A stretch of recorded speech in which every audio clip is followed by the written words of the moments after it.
MLA ആകുന്നതിന് മുൻപും അതിനുശേഷവും നിരവധി തവണ വിദേശയാത്ര നടത്തിയിട്ടുണ്ട്. യൂറോപ്യൻ രാജ്യങ്ങളിലടക്കം രാഹുൽ മാങ്കൂട്ടത്തിൽ സന്ദർശനം നടത്തിയിട്ടുണ്ട്. ഈ സന്ദർശന വേളയിൽ ഏതെങ്കിലും ഘട്ടത്തിൽ പരാതിക്കാരിയുമായി കൂടിക്കാഴ്ച നടത്തിയിട്ടുണ്ടോ എന്നുള്ള സംശയം അന്വേഷണ സംഘത്തിനുണ്ട്.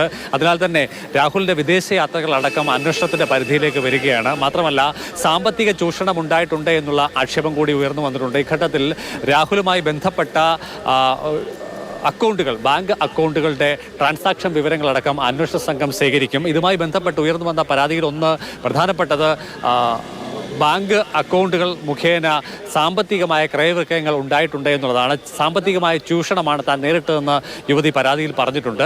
ഇത് സ്ഥിരീകരിക്കുന്നതിനായിട്ടായിരിക്കും തീർച്ചയായും ബാങ്ക് അക്കൗണ്ടുകളുടെ വിശദാംശങ്ങളിലേക്ക് അന്വേഷണം എത്തുക.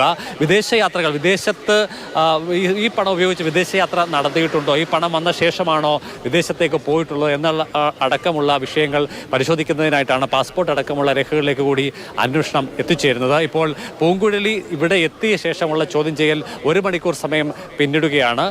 ഇനി ഏതാനും മണിക്കൂറുകൾ കൂടി സമാന നിലയിലുള്ള ചോദ്യം ചെയ്യലുകൾ ഉണ്ടാകും. പരാതിക്കായി ഉയർത്തിയിട്ടുള്ള ആക്ഷേപങ്ങൾ, അതിൻ്റെ സ്വഭാവം, സംഭവം നടന്ന ഇടങ്ങൾ, ഇതുമായി ബന്ധപ്പെട്ട് രാഹുലിൻ്റെ പ്രതികരണം, രാഹുൽ ഏത് തരത്തിൽ പ്രതികരിക്കുന്നു എന്നുള്ളതാണ് മനസ്സിലാക്കേണ്ടിയിരിക്കുന്നത്. എന്തായാലും രാഹുലിൻ്റെ കഴിഞ്ഞകാല സംഭവങ്ങളുമായി ബന്ധപ്പെട്ട പ്രതികരണങ്ങൾ പരിശോധിക്കുമ്പോൾ തീർച്ചയായും ഇത്തരത്തിലുള്ള സംഭവവുമായി ബന്ധപ്പെട്ട് അദ്ദേഹം ആദ്യഘട്ടത്തിൽ തന്നെ പറഞ്ഞത് രാജ്യത്തെ നിയമവ്യവസ്ഥയ്ക്ക് വിരുദ്ധമായ രീതിയിലുള്ള ഒരു പ്രവർത്തനവും തൻ്റെ ഭാഗത്തുനിന്ന് ഉണ്ടായിട്ടില്ല എന്നുള്ളതാണ്. അതായത് പരോക്ഷമായി ഇവർ പരാതിക്കാരുമായി ബന്ധപ്പെട്ട സൗഹൃദം സ്ഥിരീകരിക്കുകയാണ്. എന്നാൽ തന്നെ അവരൊക്കെ തന്നെ 18 വയസ്സ് പൂർത്തിയായിട്ടുള്ള ആളുകളാണ്. അതുകൊണ്ട് ഉഭയകക്ഷി സമ്മതത്തോടു കൂടിയുള്ള ലൈംഗിക ബന്ധമാണ് ഉണ്ടായിട്ടുള്ളത് എന്നുള്ള അർത്ഥമാണ് അദ്ദേഹത്തിൻ്റെ ആദ്യ പ്രതികരണത്തിൽ നിന്നും ഉണ്ടായിട്ടുള്ളത്. അതിനുശേഷം അദ്ദേഹം പരസ്യമായി ഈ വിഷയങ്ങൾ എവിടെയും പ്രതികരിച്ചിട്ടില്ല. ചുരുക്കത്തിൽ അദ്ദേഹവുമായി ബന്ധപ്പെട്ട് നിയമ നടപടികളിൽ അദ്ദേഹത്തിൻ്റെ അഭിഭാഷകൻ കോടതിയിൽ സമർപ്പിച്ചിട്ടുള്ള വിവരങ്ങളിൽ നിന്നും മനസ്സിലാക്കുന്ന വിവരങ്ങൾ കണക്കിലെടുക്കുമ്പോൾ അദ്ദേഹത്തിൻ്റെ ആദ്യ പ്രതികരണം അത് വളരെ കരുതിക്കൂട്ടിയുള്ളത് തന്നെയായിരുന്നു എന്ന് വേണം കണക്കിലെടുക്കാൻ. അതായത് രാജ്യത്തെ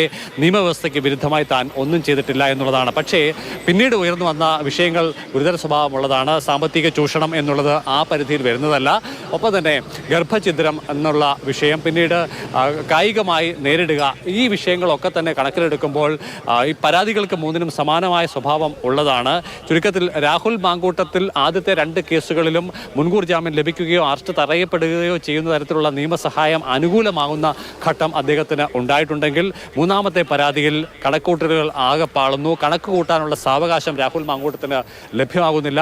പരാതി ലഭിച്ച വിവരം, മൊഴിയെടുത്ത വിവരം, കേസ് രജിസ്റ്റർ ചെയ്ത വിവരം, പോലീസിൽ കസ്റ്റഡിയെടുക്കാനുള്ള നീക്കം, ഇത് യാതൊന്നും രാഹുലുമായി ബന്ധപ്പെട്ട